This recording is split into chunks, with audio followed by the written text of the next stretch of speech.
중앙암등록본부에 따르면 2018년 우리나라에서는 24만 3,837건의 암이 새로이 발생했는데요.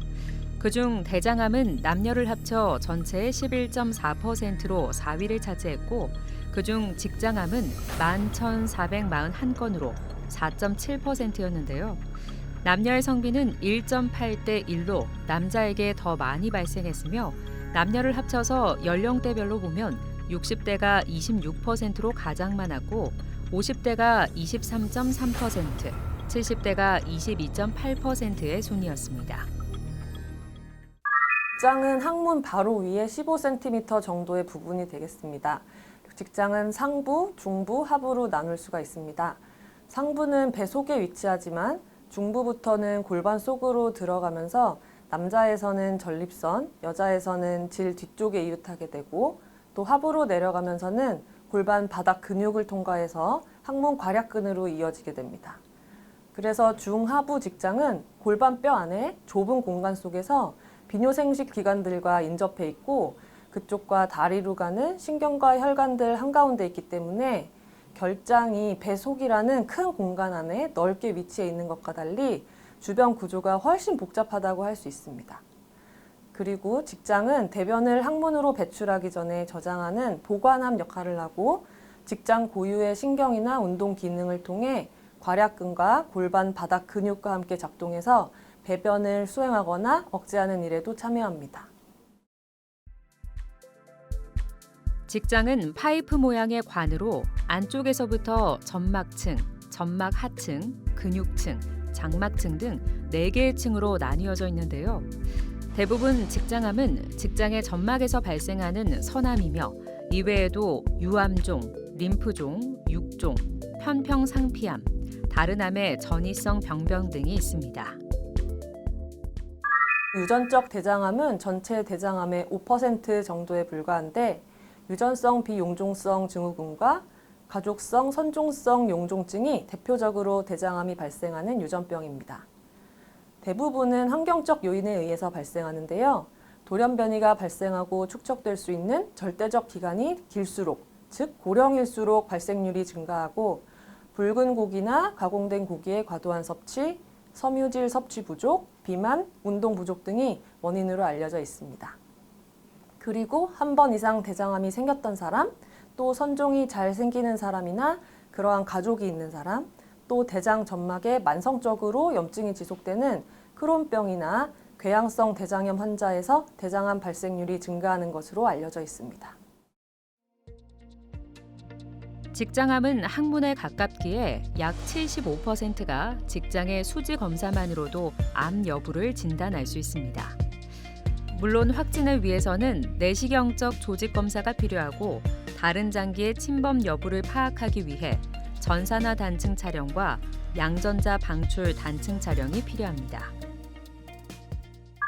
직장암을 포함해서 대장암은 초기에는 증상이 나타나지 않지만 점점 커지면서 장을 막거나 출혈이 동반되면 증상이 발생하게 됩니다. 직장암의 경우 항문 바로 위에 있기 때문에 오래돼서 검게 변한 혈변보다는 선혈이 보이는 경우가 많고, 크기가 커지면 대변이 나온 이후에도 대변이 남아있는 느낌이 들거나, 항문 가까이에 위치해서 점차 커지면 항문 쪽 통증이 발생할 수도 있습니다. 또한 직장이 좁아져서 변이 잘 나오지 못함으로써 차 있는 변이 소량씩 계속 밀려 나오게 되면 변이 안 나온다라는 표현 대신에 설사가 조금씩 자주 나온다는 표현을 하기도 합니다. 직장암의 사망률은 계속 감소하고 있습니다. 이는 조기 발견이 점차 늘어나고 치료 방법들이 발전하여 치료율이 향상되었기 때문인데요.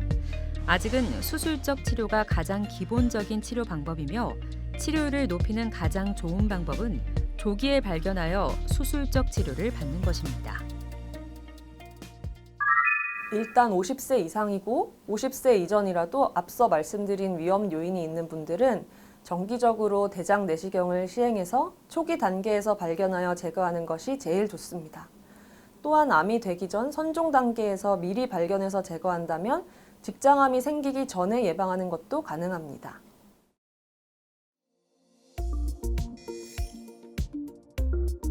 직장암을 치료하지 않고 방치하면 출혈, 통증, 천공 등의 합병증이 생길 수 있고 암이 자라면서 변비가 생기고 장이 막힐 수 있는데요.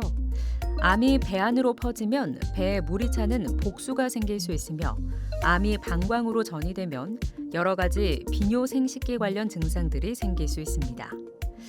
직장암은 병의 진행 상태에 따라 병기가 정해지는데요. 0기는 암이 직장 점막에 국한된 경우, 1기는 암이 직장 밖으로 퍼지지 않고 직장에 국한되어 있는 경우, 2기는 암이 직장을 넘어 주변 조직으로 퍼졌거나 림프샘으로의 전이가 없는 경우, 3기는 암이 주변 림프샘으로 전이됐으나 간이나 폐 등 다른 장기로 퍼지지 않은 경우, 4기는 암이 간, 폐 등의 다른 장기로 퍼진 경우로 나뉘게 됩니다. 직장암이 괄약근을 침범한 상태라서 어쩔 수 없이 괄약근을 보존할 수가 없는 경우는 직장과 항문, 항문 주위를 충분히 절제해내고 항문을 드러낸 부위는 닫아준 뒤에 남은 결장 끝으로 배에 인공항문을 만들어서 평생 유지를 해야 합니다. 소장이나 결장 수술에서 연결 부위가 벌어지는 합병증이 비교적 드문 것과 달리 직장 수술에서는 기술적으로 문제없이 연결이 잘 되었다고 해도 이 연결 부위가 잘 아물지 않고 벌어질 가능성이 좀 더 높습니다. 골반이 좁아서 수술이 어려운 남성이나 수술 전 방사선 요법을 받은 경우 직장암이 아래쪽에 위치할수록 이런 문합부 실패율이 높아지기 때문에 이런 경우에는 괄약근을 침범하지 않아서 항문을 살리고 남은 결장을 항문에 잘 연결했다고 해도 문합부가 벌어져서 변이 뱃속으로 새어나가 복막염, 폐혈증, 그리고 사망으로도 이어질 수 있는 위험한 상황을 예방하기 위해서 소장을 이용해서 임시로 인공항문을 만들었다가 연결 부위가 완전히 아문 것을 확인한 후에 복원이 가능합니다. 직장암은 해부학적으로 주변에 다른 장기가 가까이 있으며 직장에는 복막이 없어서 결장암보다 주위 장기로 암세포의 침윤 및 국소 재발이 많습니다. 따라서 직장암 치료에서는 여러 가지 전략적 접근이 필요한데요. 많은 환자가 항문을 살릴 수 있느냐 없느냐에 대해 제일 먼저 걱정을 많이 하는데 최근에는 항문을 보존하는 추세로 치료 방법이 많이 바뀌고 있습니다. 직장암의 치료에는 수술, 방사선요법, 항암요법이 있고 병기에 따라서 치료 내용과 순서가 달라지므로 외과, 내과, 방사선종양학과, 영상의학과, 해계학과 등 여러 과가 협의해서 이루어지는 다학제 진료가 매우 중요합니다. 직장 벽을 침범한 깊이가 얕고 크기가 작으며 주변으로 암세포가 퍼져나간 소견이 없는 경우 항문을 통해 그 부분만 제거하는 국소 절제술이 가능합니다. 예전에는 항문에 가까워야 가능했지만 요즘은 기구를 이용해서 어느 정도 항문에서 떨어져 있어도 국소 절제술을 시행할 수 있습니다. 그렇지 않다면 직장과 직장 주변의 림프절을 충분히 절제하는 직장 및 직장 간막 절제술이 필요합니다. 특히 직장벽 전체를 침범했거나 림프절 전이가 동반된 경우에는 수술 전에 방사선 요법을 시행한 후에 수술을 하고 수술 후에 보조적 항암 요법을 하는 것이 표준 치료이고 최근에는 수술 전에 방사선 요법과 항암 요법을 모두 시행하는 치료 전략을 시도하기도 합니다. 직장암 치료 방법에 따라 영양 문제가 다소 차이가 있을 수 있기에 이에 따른 적절한 식사요법이 이루어져야 합니다. 직장암 환자의 영양 목표는 개별적인 영양 요구량에 맞춰 환자가 식사에 잘 적응할 수 있도록 해야 하는데요. 무엇보다 영양 결핍과 체중 감소, 수술 후 야기될 수 있는 흡수 불량, 설사, 전해질 불균형 등의 여러 가지 영양적 문제들을 잘 예방해야 합니다. 양질의 탄수화물, 단백질, 지방을 골고루 잘 드시는 것이 오히려 너무 엄격한 제한보다도 정신 건강에도 좋고 즐거운 삶을 보내시는 데 도움이 된다고 말씀드리고 있습니다. 그리고 병원에서 하는 추적 관찰을 제때 잘 받으시고 운동하면서 적정 체중을 유지하시면 되겠습니다. 그리고 직장암 환자분들은 수술 이후 직장이 줄어들고 골반 기능이 저하되면서 화장실에 자주 가는 수술 후 증후군이 오는 경우가 많아서 보통 지사제로 조절을 하게 됩니다. 이런 상황에서 환자분에 따라 특정 음식을 먹으면 소화가 잘 안 돼서 증상이 심해지는 경우가 있을 수 있으므로 개개인에 맞게 조절하시면 됩니다. 장루를 유지하는 경우에도 환자분에 따라서 특정 음식을 먹으면 배출량이 많아지거나 가스가 많이 발생해 불편한 경우가 있을 수 있어서 이런 경우도 개개인에 맞게 조절하시면 되겠습니다. 여기서 잠깐! 잘못된 의학 상식을 바로잡아 건강도 지키고 상식도 키우는 Yes or No. 고령의 직장암 환자는 최대한 수술을 미루는 것이 좋다는데 사실인가요? 직장암은 진행되면 환자가 증상으로 인해 겪는 고통이 크고 암이 퍼지는데 수개월에서 수년이 걸리는 데 비해서 합병증이 발생하면 수일 내로 사망할 확률도 있기 때문에 가능한 한 어떠한 치료든 하는 것이 좋습니다. 그러나 직장암의 경우 결장암에 비해 수술 후 합병증 발생률이나 수술 후 후유증으로 인한 삶의 질 저하 확률이 좀 더 높기 때문에 환자의 현재 상태에 가장 적합한 치료 방법과 수술 방법에 대해서 좀 더 신중하게 상의하고 결정하게 됩니다. 잘못된 의학 상식 깨치기 Yes or No 두 번째. 붉은 고기를 많이 먹으면 직장암 발병 가능성이 커지나요? 답은 예스이지만 추가 설명이 필요할 듯합니다. 앞서 말씀드린 대로 붉은 고기와 가공된 고기는 WHO에서 지정한 대장암 위험 인자입니다.